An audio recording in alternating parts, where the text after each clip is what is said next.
Bhagalpur police line में एक महिला सिपाही के सरकारी क्वार्टर में 5 शव बरामद किए जाते हैं। मरने वालों में खुद महिला सिपाही नीतू कुमारी, उसके 2 बच्चे और उसकी सास शामिल होती है। इन सब का गला किसी तेज़धार हथियार से काटा गया था और पास में ही सिपाही के पति का शव फंदे से लटका हुआ मिलता है। मौके पर एक सुसाइड नोट भी बरामद होता है। अभी ये सारा मामला क्या था? क्या सिपाही के पति ने अपनी बीवी, बच्चों और मां को मारकर खुद आत्महत्या कर ली थी, या इस वारदात में कोई बाहर वाला शामिल था? हत्या का मकसद क्या था? क्यों इतना दर्दनाक हत्याकांड किया गया था? ये जानने के लिए वीडियो एंड तक देखिए। लेकिन उससे पहले अगर आप चैनल पर नए हैं तो मेरे चैनल को सब्सक्राइब कर दीजिए और वीडियो को लाइक कर दीजिए। तो चलिए दोस्तों, आगे की कहानी की तरफ बढ़ते हैं। भागलपुर पुलिस लाइन का सरकारी क्वार्टर नंबर CB 38। सुबह का वक्त था। दूध वाला दूध देने के लिए आया हुआ था। काफ़ी देर तक वो दरवाज़े पर खटखटाता है तो अंदर से दरवाज़ा नहीं खुलता। अब क्योंकि दरवाज़ा अंदर से बंद था, बाहर से कोई उसको ताला लगाकर नहीं गया था, तो दूध वाला ये समझ जाता है कि घर वाले घर में ही मौजूद हैं। लेकिन ये बात उसको समझ नहीं आ रही थी कि कोई दरवाज़ा क्यों नहीं खोल रहा। काफ़ी देर तक जब वो दरवाज़ा यूं ही खटखटाता रहता है और दरवाज़ा नहीं खुलता, तो वो खिड़की से अंदर झांकने की कोशिश करता है। जैसे ही वो खिड़की से अंदर झांकता है, खिड़की के अंदर देखता है, तो वहाँ का नज़ारा देखकर वो दंग रह जाता है। चारों तरफ खून ही खून बिखरा हुआ था और घर के जो सदस्य हैं उनके शव इधर उधर बिखरे हुए थे। ये देखकर वो दूध वाला घबरा जाता है और ज़ोर ज़ोर से चिल्लाने लगता है। दूध वाला चिल्ला चिल्लाकर आसपास के लोगों को इकट्ठा कर लेता है। पड़ोसी आते हैं तो वो पहले दरवाज़े को तोड़ते हैं, फिर अंदर जाकर वो घर का नज़ारा देखते हैं तो पड़ोसी भी दंग रह जाते हैं। पुलिस को फ़ोन किया जाता है।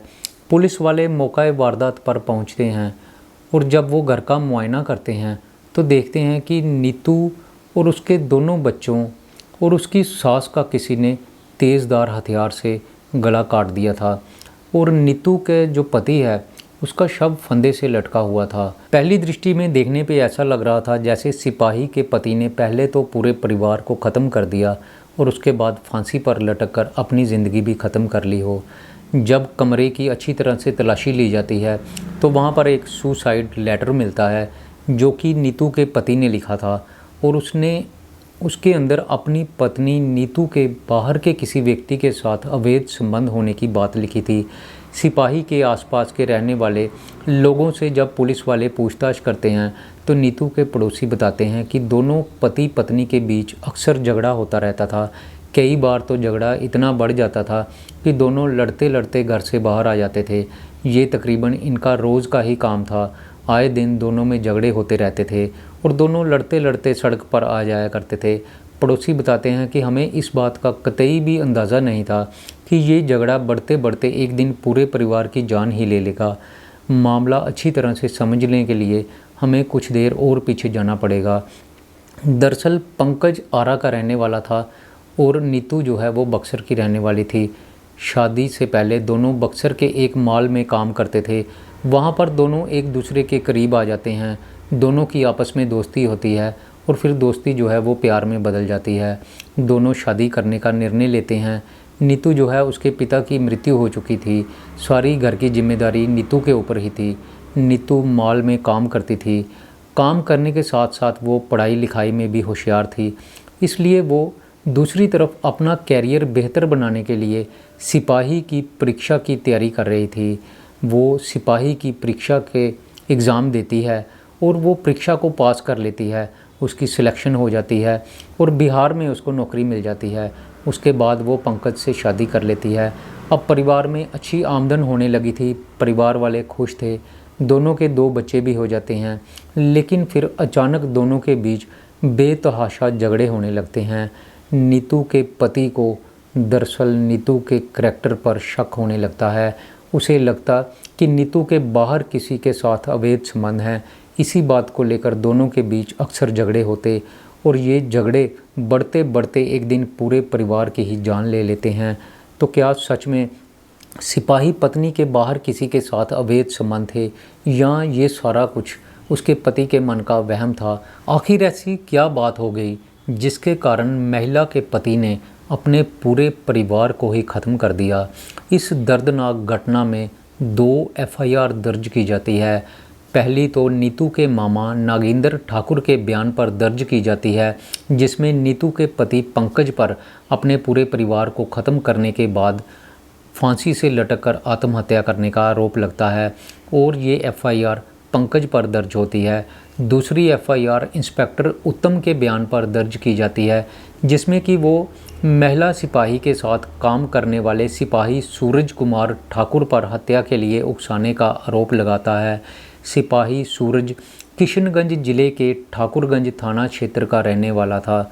सिपाही सूरज और नीतू दोनों 2015 में नवगाछिया जिला पुलिस बल में सिपाही के पद पर नियुक्त हुए थे।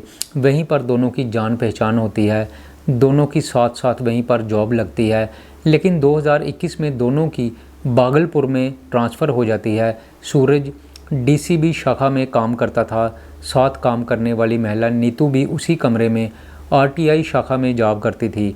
नीतू कुमारी अपने पति, बच्चे और सास के साथ वहीं पर सरकारी क्वार्टर में पुलिस लाइन में रहती थी, जबकि सूरज किसी के घर में कमरा किराए पर लेकर रहता था। 2023 की बात है। सूरज को डेंगू हो जाता है। नीतू अक्सर सूरज का हालचाल पूछने के लिए उसके घर आने जाने लगती है और यहीं से दोनों के बीच बातचीत का सिलसिला शुरू हो जाता है। दोनों एक दूसरे से प्यार करने लगते हैं। नीतू अक्सर सूरज को कहती थी कि उसका पंकज से शादी करने का फैसला उसकी ज़िंदगी की एक बहुत बड़ी भूल थी। पंकज कुछ काम धंधा तो करता है नहीं, ऊपर से वो मुझे मारता भी है। सूरज नीतू को हमदर्दी दिखाता तो नीतू को लगने लगता है कि अगर पंकज के साथ उसके रिश्ते सही नहीं होते तो वो पंकज को तलाक देकर सूरज से शादी कर लेगी। इसके लिए सूरज तैयार भी था। इसी साल मई महीने की बात है, चुनाव हो रहे थे। सूरज और नीतू घर में बिना बताए कामाख्या घूमने के लिए चले जाते हैं। नीतू अपने पति को कहकर जाती है कि मेरी चुनाव में ड्यूटी लगी हुई है और ऐसा कहकर वो झूठ बोलकर कामाख्या चली जाती है। वहाँ पर वो सूरज के साथ एक कमरा किराए पर लेती है और रात को ये लोग वहीं पर रहते हैं। इस दौरान दोनों आपस में शारीरिक संबंध बनाते हैं। इसके बाद नीतू कुमारी सूरज के साथ दार्जिलिंग घूमने के लिए भी जाती है। वहाँ पर दोनों कमरा किराए पर लेते हैं और उसी तरह से वहाँ पर जी भर के एंजॉय करते हैं। अब ये इनका रोज़मर्रा का सिलसिला बन चुका था। आए दिन ही दोनों घर में बहाना लगाकर घूमने चले जाया करते और वहाँ पर नीतू सूरज के साथ अपनी वासना को शांत करने की कोशिश करती। ऑफिस में दोनों इस तरह से बैठते जैसे कि दोनों एक दूसरे को जानते ही ना हो। इसलिए ऑफिस में काम करने वाले जो इनके सहकर्मी हैं उनको इनके ऊपर कभी भी शक हुआ ही नहीं था। उनको ऐसा लगता ही नहीं था कि इन दोनों का आपस में कोई नाजायज़ रिश्ता हो सकता है, क्योंकि ऑफिस में ये कभी भी एक दूसरे से बात नहीं करते थे। उनकी सारी बातें जो है वो फ़ोन पर ही होती थी। लेकिन नीतू के पति को उसकी इन हरकतों के ऊपर शक हो चुका था और इसी शक की वजह से वो नीतू को और उसके बच्चों को और अपनी माँ को जान से मार देता है और उसके बाद आत्महत्या कर लेता है। जैसे ही घर में हुए इस कत्लेआम की खबर सूरज को मिलती है तो सूरज भी मौका वारदात पर पहुंच जाता है। वहाँ पर लोगों की भीड़ लगी हुई थी। सूरज भी अंदर जाकर देखने लगता है। वहीं पर पुलिस वाले सूरज को पकड़ लेते हैं और गिरफ्तार करके उसको जेल भेज दिया जाता है।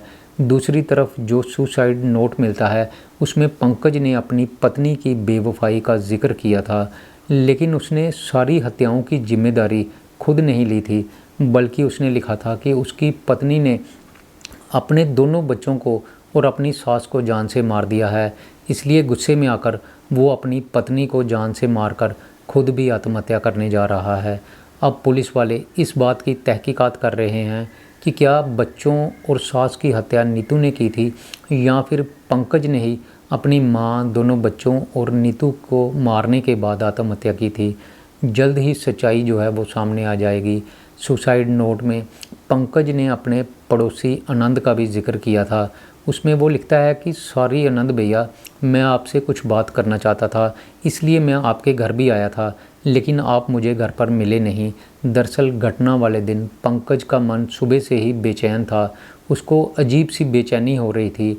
वो अपने पड़ोस में रहने वाले आनंद के घर जाता है।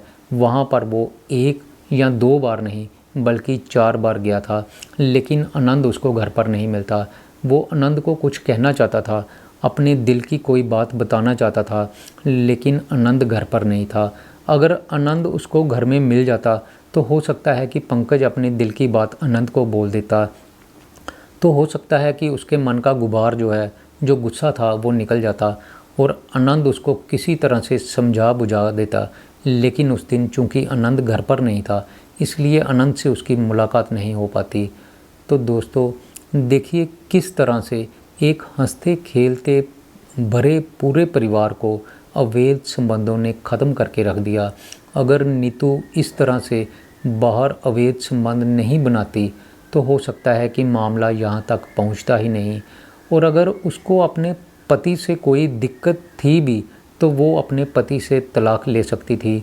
ये कौन सा तरीका हुआ कि पहले बाहर किसी आदमी के साथ संबंध बना लो और फिर उस आदमी को जिसके साथ आपने पहले लव मैरिज की थी उसको छोड़ दो। ये तो सोचना ही गलत था। अगर वो आदमी उसको पसंद नहीं था तो पहले उसको छोड़ देती और फिर कानूनी रूप से किसी के साथ शादी करती। तो दोस्तों मेरी आज की ये कहानी यहीं पर ख़त्म होती है। मैं फिर आऊँगा आपके लिए एक नई कहानी लेकर। तब तक के लिए नमस्कार, शुक्रिया।